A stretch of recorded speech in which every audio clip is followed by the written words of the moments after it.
DND number 11, Circle of Life in Jesus' Name, Part 3, Chapter 7. It's October 27th, Sunday evening, Keno Estate, Crystal Cove, California. Jordan looked around at the giant group of people. This amazing family just never stopped. It had now been 2 months. 2 months since Jordan's life had significantly changed. 2 months ago, she'd had a flat tire and broken down on the highway and been rescued by the amazing guy standing across the room. 2 months ago, she'd attended another family birthday party, one for Mrs. Keno and her daughter Taylor. Today's party, for the grand matriarch of this bunch of super people, Shelley Keno. She was turning 65. Apparently, her eldest son, Mark Adams, also had a birthday this week in 2 days, but he'd insisted this party only be about his mother. He'd said his own family, Bella, Jojo, Logan, and Em, along with his brother Joey and his family, Breeze, Sophia, Kelson, and Ledger, were going to do a big celebration by going family bowling and picking out on pizza. It was enough, he'd said, but Jordan had learned that he'd been inundated with gifts from the entire Keno clan because it would be his 40th birthday, a special time. Jordan shook her head. The family was always thinking about others, always. They'd been so kind to invite Jordan's own family to church today and to this party. They'd also included Alec and Desi. Jordan had learned that the two had been presented with a home by the end of the coming week and would have a car by tomorrow. The Keno family did everything so fast. No time like the present was their motto, though it was always accredited to Grandmaster Keno. Things did happen quickly around here. Just 1 week after meeting 3, he'd taken her to JoJo's game with him and asked her to be his girlfriend. Just 1 week. And that seemed like forever ago instead of 2 months. And just a week ago, Eric had been in Mexico being beaten and held, and then less than a week ago, he'd fought 7 men and killed 5 of them. And then the very next day, he'd gone to meet Nick Sutter at the gas station and found Alec and Desi. And 3 days later, he'd attended the memorial, rescued her from an unwanted admirer, taken her to the USC game, which they'd won, started working out again, picked her up early this morning for church, and been asked to give his testimony, then came home and helped prepare for this party. He'd recovered from his ordeal in only a week. He seemed to be back to normal. It's like life was in double speed around here. Jordan smiled as she watched her sister Josie divide her attentions between playing with the little Keno and Adam's children and smiling at the Davis boys, who were just 1 and 2 years older than Josie. The boys were being very kind. Jordan looked around to see where Jamie was and found him sitting on the floor, his face turned up to the older guys, Gabe, Alec, Jojo, and Logan, listening intently to whatever they were chatting about. Then she realized young Eric wasn't in that group and wondered where he'd gotten off to. She found out a few seconds later when his strong arm circled her waist from behind. "Hello there, 2-3," he murmured against her cheek. "Are you having a good time?" "Hey, 3, I am. Your grandmother, she must be the sweetest person I've ever known. She's the best, and you should hear the stories of the things she did and things that happened to her when Granddad first met her." "Oh, tell me one of the stories." Something sweet, something funny, or something bad?" Tell me something sweet." "Okay, well, let me think." He nuzzled her neck while he thought, then stopped and rested his chin on her shoulder. "So, she got arrested once, and, that doesn't sound very sweet, 3. "Just wait, you'll see." "Well, how in the world did your sweet grandmother get arrested?"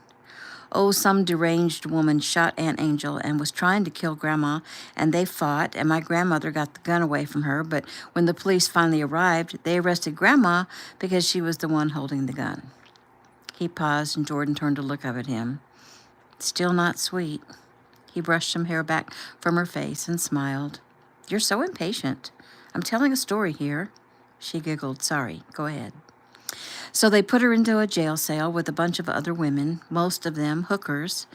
They are a really rough, hardened bunch of women, and one of them tries to pick a fight with Grandma, but she starts talking to them, like asking them about their lives and how they ended up in a jail cell in New Orleans." "Oh, what were they doing in New Orleans?" "Oh, it was a martial arts tournament." "Oh, okay, go on." So these women start talking about their families and their lives and the constant danger they're in and their hopes and their fears. And by the time Granddad and Uncle Justin and Uncle Jason are able to arrange her release, she'd worked a miracle. The officer said he'd never seen anything like it.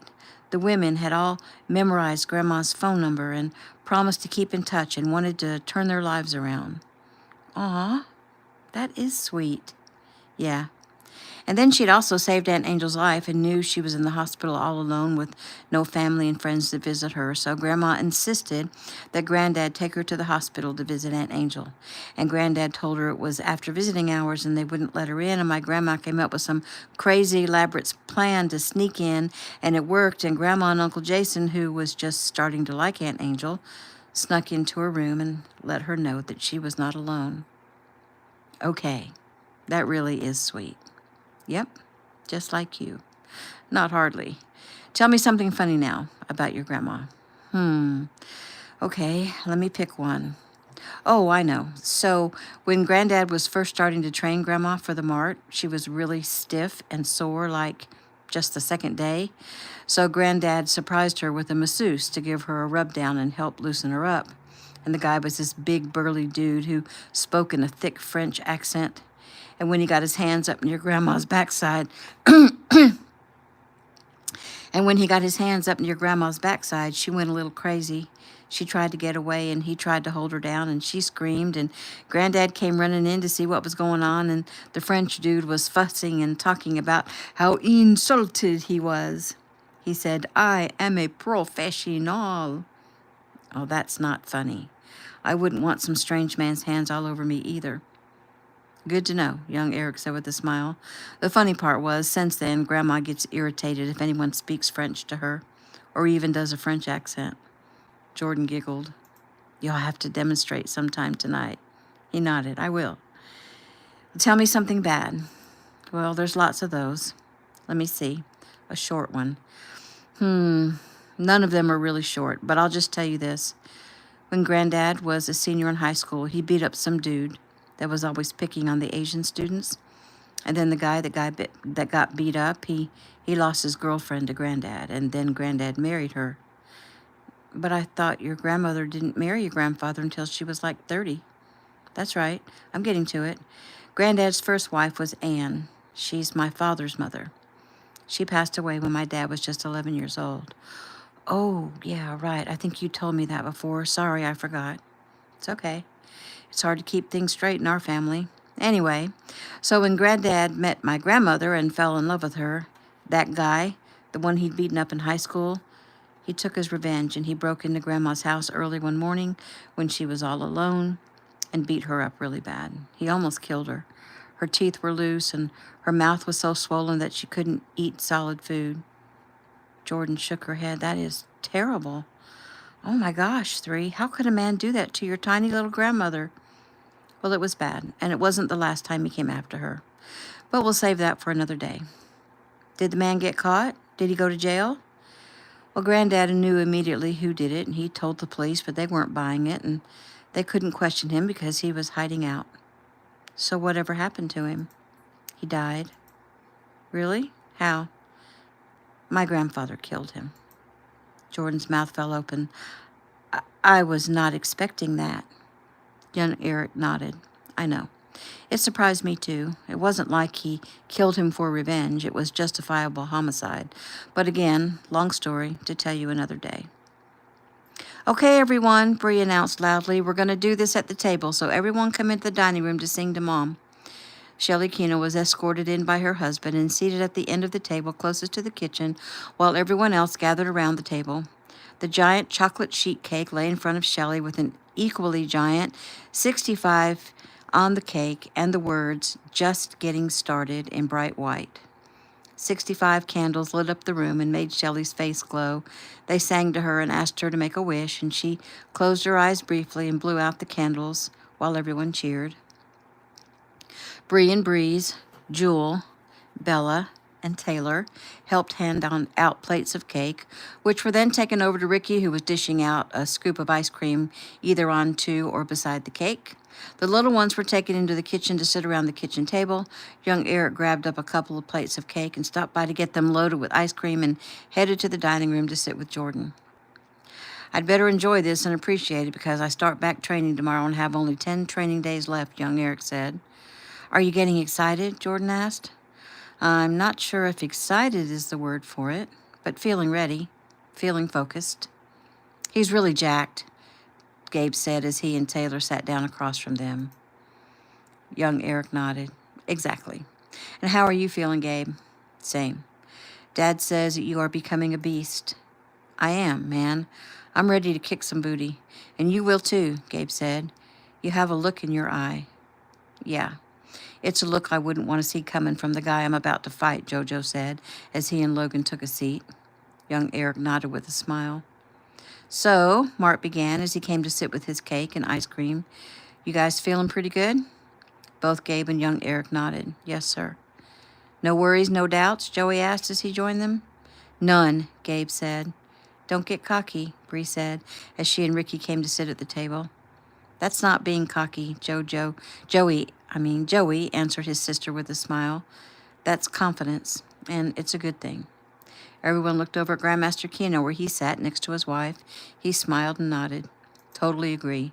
We're at the place in training where there should be confidence, a knowing that you can handle whatever comes. I'm proud of both of these young men, and I, too, am quite confident. Well, will the training change in some way? Jordan asked. When everyone looked at her, she explained her question. I mean, now that you're so close to the challenge, do you let up, or do you push harder, or do you maintain?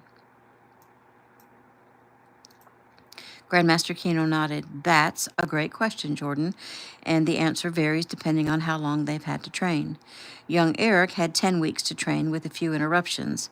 This week he's had off for recovery from his head trauma, and the timing was not in a great place.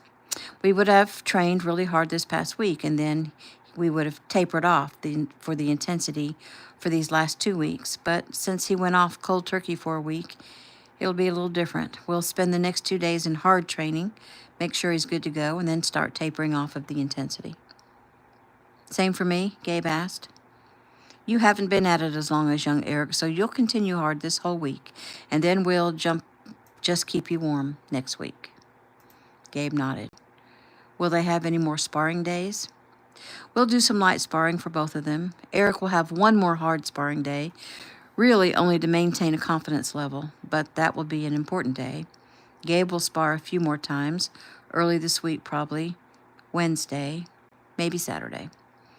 May I come to see Eric's hard day? Yes, of course. I really like the interest you take in young Eric's training. Don't let her fool you, Granddad, Eric said. She just likes watching me get my butt kicked. Wrong, Kimmy said. She likes it 'cause it's totally hot. The women all giggled because it was true. Jordan looked around at the full table. Grandmaster Keno and his wife Shelley, Justin and Jason Lee and their wives Angel and Lori, a pregnant Jeffy and Cam, a pregnant Kimmy and Jensen, Mark and Joey Adams, Mr. and Mrs. Keno, Agent Davis and his pregnant wife Mickey and their 2 sons, Daniel and Jeremy, Jordan's mom and brother and sister, 3 and his brothers, Jojo and Logan, Gabe and Taylor, and Alec and pregnant Desi. So many amazing people. And that didn't even include the ones in the kitchen, the Adams wives, Breeze, and a pregnant Bella, and 9 children, Sophia, Kelston, Ledger, Emily, Angelina, Noah, Abraham, Manny, and Nate. Jordan used her finger to go around the table and count. Young Eric smiled down at her. Are you counting people? She laughed. Yes, there are so many amazing people here. He nodded in agreement. How many did you count? I think someone told me the table seats 30 and there is 1 empty chair, so I think 29 are here. Or in here, plus 2 adults and 9 children in the kitchen, so that's 40, plus 5 people are pregnant, so right now this is a home full of 45 warriors, as Grandmaster Keno calls them. Isn't it wonderful, Shelley Keno said, looking at Jordan. All these wonderful, amazing warriors here, smiling, laughing, talking, loving each other, looking at all of their beautiful faces so filled with light. It's the best birthday present a person could ask for. Well, too bad, Mom, Joey said, because we have a lot more than that. So when everyone has eaten and joined us back in the living room, we'll open presents. Yep, but first, Joey and I have to go relieve the ladies of watching the kiddos and let them come in and join you right here, Mark said as he rose. Joey and Mark cleared their place and headed to the kitchen. Gabe rose to see if he could procure another piece of cake, and one by one the guys all drifted out until the only ones left at the table were all the women. Jordan, Taylor, and Desi all moved down the table closer to the rest of the women and joined in their conversation. It was not dull. Instead, it was delightful, Jordan thought.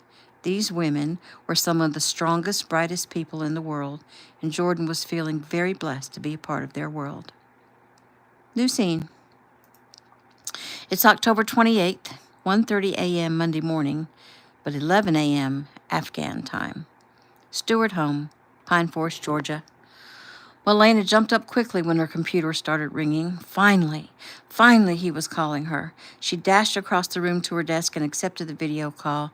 Jake's face filled the screen, and Lena's eyes immediately filled with tears of gratitude. "Jake," she cried. He smiled at her. "Bugs," he said softly, "can you hear me?" Yes, I can hear you just fine. How are you? Tell me about all what's been happening." He frowned. "I'd rather talk about you." I'm okay. I moved back in to my family's home to help because Mom's on bed rest, which I know I've already told you, but just saying, I'm still here." Jake chuckled. "Okay. And how's she doing?" "Well, she's holding on. Both babies' heartbeats are strong." "Good. So tell me what your days are like." She sighed. "They're full of missing you." "I miss you too, Bugs. So much." Lena squinted and looked closer at the screen. "What's wrong with your face? Are you hurt?" "I'm just a little scratched up, nothing worse than what a certain Hellcat did to me earlier this year." She frowned. I'm sorry about that. There was so much pent-up anger and frustration." "I know." "Jake, tell me, really now, what happened to your face?" He sighed. I got in a fight." "With who?"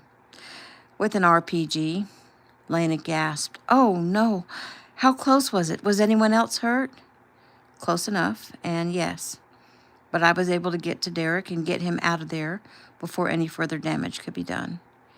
"Is Derek okay?" "He will be. He's being flown to Germany right now." "How bad is it?" "Well, not as bad as it could be. He still has all of his limbs, and he'll be able to rejoin the team in about a month, maybe." Lena sniffed away the tears as she tried to be strong for Jake's sake. "And you weren't hurt?" "Nope, just a few scratches." "What was the mission?" "Lena, you know I can't talk about that." "Well, you were trying to help someone, right? Did you find the person? Did you succeed?" "Persons, and yes, we were able to get them out, and that's all I can say." He sighed. "So, are you still taking care of the horses every morning?" "Yes, I take care of the horses, and I come in and make breakfast for the kids and Mom, then clean up the kitchen and plan what I'm going to make for dinner. I help Mom with some physical therapy and help her get clean, and I hug her a lot because she's been kind of weepy. And your Mom comes over pretty much every other day and helps her." "Only every other day?" Jake said with a chuckle. "Yes, because the day she's not here, she's at the Tanners, seeing if Lizzie needs anything. Your Mom is a jewel. She's the best friend anyone could ever have." "Oh, I know. I've always been amazed by her." "Hey, Bugs, we're being summoned, so I have to go." "Oh, so soon? Well, when will you call me again?"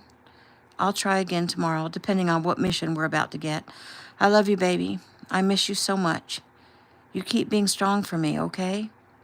Lena nodded and offered a smile.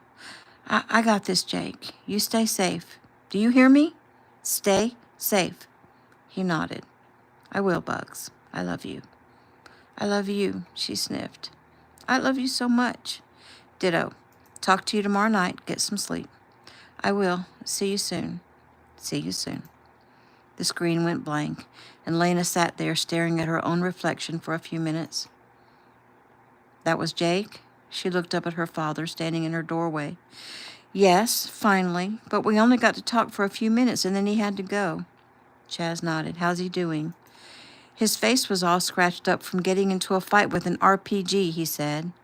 Chaz's brows rose. Well, if he's still standing after that, then he's blessed. Lena nodded. I guess I need to thank God for that. Chaz agreed. Well, try to get some sleep, sweetheart. I can't afford you getting sick. Lena nodded. And, hun, if I haven't said it lately, I can't tell you how grateful I am for your help. I don't know what we'd do if you weren't here.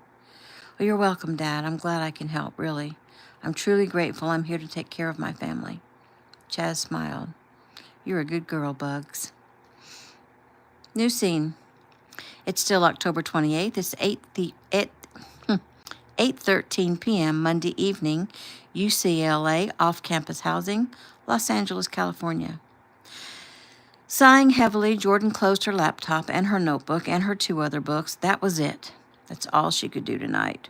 Her mind was tired and she couldn't force herself to do any more studying.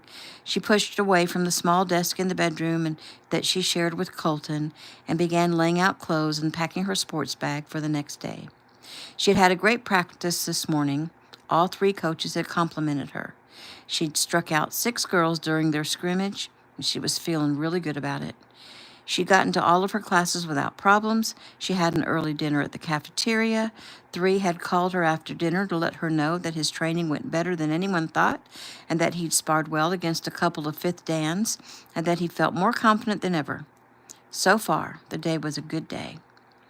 Heading out into the kitchen to put the clothes she'd washed into the dryer, she checked to see if Jackie was home yet. She was not. Jordan looked over Jackie's room. It was a huge mess. It always was. She had so many nice things, clothes, shoes, purses, jackets, hats, bedspread, furniture, but you couldn't tell it because it was always in complete disarray. Jordan went into the tiny kitchen and put her clothes in the dryer. At least they had a washer and dryer and didn't have to go to a laundromat to wash their clothes. She thought about gathering up Jackie's clothes and throwing them in the wash, but decided she didn't have the energy. She'd already washed Colton's practice clothes with hers, knowing she would need them in the morning. Jordan didn't know where Jackie was, but she knew Colton was out on a date with a new guy, the one she'd asked to go to the concert with her next month. Jordan started the dryer, then checked the fridge again to see if anything new had magically appeared since the last time she'd looked in there. Nope. Sighing, she decided she'd go out and grab a little something. But she couldn't leave the kitchen in a mess like this, she thought. So she did up the dishes in the sink, grabbed some water bottles from the case on the floor and put them in the fridge, and pulled the bag of trash from the trash can, tied it off, and placed it near the door. Jordan figured as long as she was making a trip to the dumpster, she might as well gather all the trash she could gather. So she went back to the kitchen and pulled out 2 more trash bags. One she placed inside the empty trash can. The other she opened and went around the entire apartment, gathering trash from the overflowing small bathroom trash can to the small ones in their bedrooms and all the fast food bags in the living room and in Jackie's room. She went to her room, grabbed her license and debit card out of her wallet, and shoved them in her hip pocket along with her phone, grabbed her keys and put them in her front pocket to free up her hands, and headed out with her bag of trash, lifting the one already by the front door, turning the lock on the door before she closed it, and kicking the door shut since she had a bag of trash in each hand. Walking across the small gravel parking lot, she passed her car and went to the edge of the lot where some hedges separated the trash dumpster in an effort to relieve the eyesore. On the other side of the hedges, the dumpster sat on a concrete pad that was surrounded by coarse white granite gravel, and then the small side street that the trash trucks used to access the dumpsters on the backs of the properties lining the road. The little side street wasn't much bigger than an alley and was used as a shortcut by students and sometimes as a scooter/skate park by some of the neighboring children. Rather than go around the hedges to the dumpster, Jordan squeezed between 2 of the hedges, which wasn't difficult to do because so many people did it. The space had become larger. She circled around to the front of the dumpster where the top was open. She saw a guy coming down the alleyway at a brisk pace and thought nothing of it. Turning, she tossed first one bag and then the other into the dumpster. She turned back, and the guy was right there, looking straight ahead, as if he didn't even see her. She started to head back when the guy suddenly stopped and looked at her. She nodded. "Hello," she murmured. He didn't answer. He simply charged at her, grabbing her, pushing her backward, and slammed her against the metal dumpster. The back of her head snapped back against the metal, stunning her. She would have fallen down, but he was holding her up with his forearm pressed against her throat. She couldn't understand what was happening or why it was happening. What she could understand was that she couldn't breathe. She clawed at his arm, trying to get him to release his hold so she could draw a breath. But he looked her right in the eyes as he pushed his arm against her. She started to black out and began slipping down. When that happened, he released his arm and allowed her to slide down to land on the concrete pad. She was dazed and terrified and confused. She struggled to catch her breath so that she could stand and run, but his hands pushed up her shirt, clawed at her abdomen, and grabbed the waistband of her jeans. Using the waistband like a handle, he jerked her over, pulling her away from the dumpster, across the concrete pavement, and halfway out onto the large, sharp gravel rocks. He bent over her, straddling her body, and worked on unbuttoning her jeans. Jordan came to her senses enough to realize what was happening. She raised her knee and kicked to the groin as hard as she could. He grunted and fell on top of her and rolled away. Jordan immediately turned over, got to her feet, and started to run, but he reached out quickly and grabbed her by the foot and jerked back on it. She went face down on the concrete, smacking her forehead and her nose and chin. Again, she was stunned. He stood, keeping hold of her foot, and drug her back, scraping her face and abdomen and arms and right knee across the concrete and rocks. She began kicking the left foot that he held, trying to remove it from his grasp. But he grabbed on with the other hand and twisted hard. Crying out when she felt something pop, she rolled over to keep him from tearing her foot off. He drug her farther away from the dumpster. She guessed to give himself more room and reached down again to unbutton her jeans, which he finally accomplished, and then ripped the zipper apart, tearing the jeans down to the inseam. Jordan was sobbing now as she tried to kick him. Her left leg was throbbing in pain, so she kicked out with her right leg, but he sat on her, straddling her waist, leaning forward, and put his hands around her throat and squeezed. She tried desperately to pull his hands away, but he was too strong. She clawed his arms, but he continued to squeeze, and she knew she was losing consciousness. All she could think about was how much she loved Three and her family and his family, and she was about to learn firsthand all about Jesus. Not yet. Jordan opened her eyes at the words, but didn't see anyone. Then she heard laughter. Girls and guys laughing and talking. A group of kids were coming down toward the dumpster, and suddenly the guy let go of her throat and ran down the alleyway. She lifted her head to see him run, and when he disappeared from view, she lowered her head. She tried to call out, but couldn't make a sound. All she could think about was, get up and get into the car. It's right there, get to it. She reached for her front pocket, but it wasn't there. Sitting up, she realized it was only folded back because he'd torn her jeans. She reached the pocket, found the keys, pulled them out. Rolling over onto her stomach, she got her right knee up under her and forced herself to stand. She tried to put some weight on her left foot. It was excruciating. But she fought her way through the pain and hopped on one foot over to her car, opened the door, and collapsed into the front seat. She knew she wasn't breathing right. Her breaths were coming in tiny little gasps. She couldn't understand why. Putting the keys into the ignition, she started the car and pulled away. That's all she could do. Drive away, she thought. Just drive. She had no idea where she was going. She had no idea what she was doing. She was trying to make herself breathe, and at the moment that seemed to be the most important thing to do. New scene. Young Eric picked up his phone when it buzzed. Hey, Dad. Since I just said goodnight to you, I guess you forgot to tell me something? Nope, I didn't forget to tell you anything, but I guess you forgot that Jordan was coming over? No. Why do you say that? Well, I guess she decided to surprise you because the gate just called to tell me that Jordan has just arrived. Strange. Okay, thanks. I'm headed down. Eric pulled his jeans back on and headed downstairs to the front door and opened it. Jordan was just pulling up. The car came to a stop and he stood at the door waiting for her to get out. When she didn't, he headed down the front steps, circled around the front of her car, and tried to open her door. It was locked. He knocked on the window. "Jordan, unlock the door." Nothing. He bent down and peered in. She had her hands on the steering wheel, both of them, and she was staring straight ahead. He frowned and knocked again. "Jordan, unlock the door," he said louder. Finally, he heard the click and immediately opened her door. She turned her head slightly to look at him. "Oh, dear Jesus," he uttered softly. "Baby, what happened?" She blinked, staring straight at him, but not seeing him. Her face was covered in blood. A big red spot on her forehead and one on her cheek oozed blood. Her nose was also bleeding, and her mouth, her hair was a tangled mess. The seatbelt alarm was going off, and he realized the car was still in gear. He reached in, put it in park, and turned the keys off. Then he scooped her up into his arms and hurried inside. "Dad! Mom!" he yelled as he carried her toward the stairs. They came running. Young Eric took Jordan up into the room she usually used and laid her on the bed, his parents right behind him. He moved out of the way and let them see her. What they saw was unbelievable. Her face was bloody, so bloody they couldn't tell where all the blood was coming from. She had claw marks on her throat. Her jeans were ripped apart from the bottom of the zipper down to the crotch.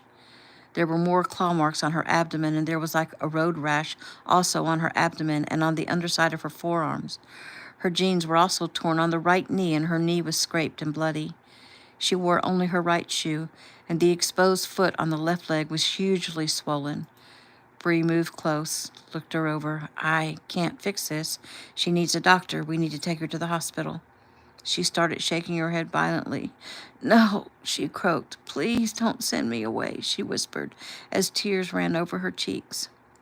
Bree looked up at Ricky. Ricky nodded. "Call Jeffy." Both his parents moved away for a minute. Young Eric sat down on the side of the bed and leaned close. "Baby, can you tell me what happened?" A guy, she whispered. "Where was this guy?" "Dumpster," she got out. "At the trash dumpster? At your apartment?" She nodded slightly. Her breaths were coming in short, tiny little gasps. "Can you take a deep breath, Jordan?" She tried, but started coughing. Okay, sweetheart. I think we need to get you to a hospital." She started wailing. Okay, shh, it's okay." "What happened?" Taylor said as she came into the room. She looked down at Jordan. "Oh, no," she cried when she saw her. "Jordan, what happened?" Jordan closed her eyes as her body began shaking. "A guy." "Jordan, this guy, he attacked you when you took out the trash?" She nodded slightly. "Did you know him?" She shook her head. Ricky came into the room. "Your mama's on the phone with Jeffy. She's on the way." "Dad, Jordan went to take the trash to the dumpster and some guy jumped her. Can Jason get the police over there, see if there's a camera nearby?" Ricky nodded and stepped back into the hall to call Jason. Bree came back into the room. "Okay, Jeffy and Cam are on the way. Taylor, get me another blanket out of that closet, please." Taylor did so immediately, and they covered Jordan. "I'll get some hot water and a cloth," Taylor said. "No," young Eric said. "We have to collect DNA samples, and we have to take pictures first. We have to show the damage that was done." "Then I'll get my phone," Taylor said quickly. Jordan sniffed. 3, she whispered. He bent his head down to her. "What is it, baby?" "Will you lay with me?" Yes, of course." He scooted in next to her, and she immediately turned toward him and nestled her head under his chin. The shaking stopped, and she relaxed. He stroked his hand over the back of her head and down her back, but when he repeated the motion, he came across a huge lump on the back of her head. He sighed and closed his eyes and prayed. 15 minutes later, Jeffy arrived, accompanied by her husband. When she walked into the room, young Eric immediately got up off the bed. He nodded. "Cam, Aunt Jeffy, thanks for coming." "No worries," Jeffy said sweetly. She immediately went to the side of the bed and pulled the cover away from Jordan so that she could see her entire body. Jordan gave a soft moan, and so did Jeffy. Jeffy placed her hand on Jordan's head, shook her head, and immediately tears formed. Oh, sweet girl," Jeffy whispered. "You fought so hard. Oh." She paused and caught her breath. "Oh, the force of this evil. Oh, my goodness. It's a demon. He's possessed by a demon. Jordan's eyes blinked open. Dr. Kino, she whispered. Yes, sweetie, I'm here. Don't worry, you're safe. Where's 3? Did he leave? She croaked. I'm right here, babe, Eric said quickly and moved closer to the other side of the bed. Be quiet now, Jordan, and let me assess your injuries, okay? Jordan closed her eyes again and sighed. Jeffy touched Jordan's throat, her chest, her abdomen, both legs, and then her foot, and finally she went back to the head of the bed and placed her hand on Jordan's bloody cheek. Sweetie, she said softly, open your eyes and listen to me, okay? Jordan opened her eyes. I need to get you to a hospital. Jordan's eyes immediately filled and spilled over. I know how you feel, but listen, I need to do a CT scan on your throat and your head. He strangled you, didn't he? She sniffed and nodded. I need to be absolutely sure that there's no damage to the trachea, and you have trauma to your forehead and also on the back of your head. And sweetheart, your foot is broken and your ankle is broken, and I need to make sure the bones are set properly and cast. And with all the scrapes and cuts, one of the biggest threats is infection. Please let me stay here, please. Jeffy sighed. Cam, hand me my bag, please. Cam placed her bag on the side of the bed, and Jeffy took out a stethoscope and listened to Jordan's heart and took her blood pressure. Jordan, can you take a deep breath for me? Jordan shook her head. Jeffy placed her hands on Jordan's chest. Breathe in, in, in. Good. Now blow it out. Do it again. Good girl. She took the stethoscope and moved down and placed it on Jordan's ankle and listened for a long time. She moved back to the head of the bed. Jordan, if I don't get the bones in your foot and ankle set properly, you could actually lose that foot. Do you hear me? Jordan nodded. I'll make you a deal. Let me get you to a hospital. We'll run the CT scan. We'll x-ray the foot. We'll get it taken care of. We'll clean up the wounds and then bring you back here. You won't even have to spend the night. She glanced at Cam. What time is it? It's 9:52. You can be back here just a little after midnight, Jeffy continued. Please, sweetie, let me help you. Jordan nodded. Jeffy turned immediately to Cam. We'll transport her. I'll ride in the back seat with her. Will you come with me, 3? Jordan whispered. Oh, they're going to be working on you so quickly, he'll just be in the way, Jeffy said. And I have some business to take care of while you're gone, young Eric said softly. But Jeffy will take such good care of you. You won't even know I'm not there. She whimpered. Yes, I will. Eric looked to Jeffy. What's wrong with her? This isn't like her at all. Well, she's in shock. She's actually dangerously in shock. Jeffy leaned over the bed. Jordan, how did you get here? Jordan shook her head. Do you remember driving here? Me? Yes, you, young Eric said, his voice in a panic. No, I don't remember driving here. In my car? Yes, in your car, Eric answered softly. You see, she's in shock. Her blood pressure's low. She has 2 pretty serious bumps to the head, and we could be looking at brain injury. I really need to get her stabilized. Cam, let's get going. I'll carry her out, Eric said. Be careful of her foot. She's not registering pain right now, but it has to be very painful. Eric nodded. Bree and Taylor and Alec and Desi stood in the hallway waiting. When Bree heard what Jeffy said, she swung into action. Taylor, look in the uniform closet and get her a t-shirt and put it in your duffel and add a pair of your underwear. I'll get her some of my sweats. They hurried to get her bag ready as Eric lifted her from the bed and made his way down to Jeffy's SUV. Within minutes, Eric stood outside his home and watched Jeffy, Cam, and Jordan drive away. He turned and headed back into the house and went to his father, who was on the phone, half sitting, half standing at the kitchen breakfast bar. Eric's eyes met his father's. Anything yet? Ricky held up a finger. Okay, Jason, thanks, and keep me posted. He put his phone down. Agent Trout is with the LA police right now, and they are headed to the scene. There are cameras there, and we are working on getting some footage. We'll know something soon. What did Jeffy have to say? Well, she's in shock. Blood pressure's low. There's possible damage to her trachea because he strangled her. Her foot is broken in 2 places, or her foot is broken and her ankle is broken, and she has 2 head injuries. That could be serious. Bree, Taylor, Alec, and Desi came into the kitchen.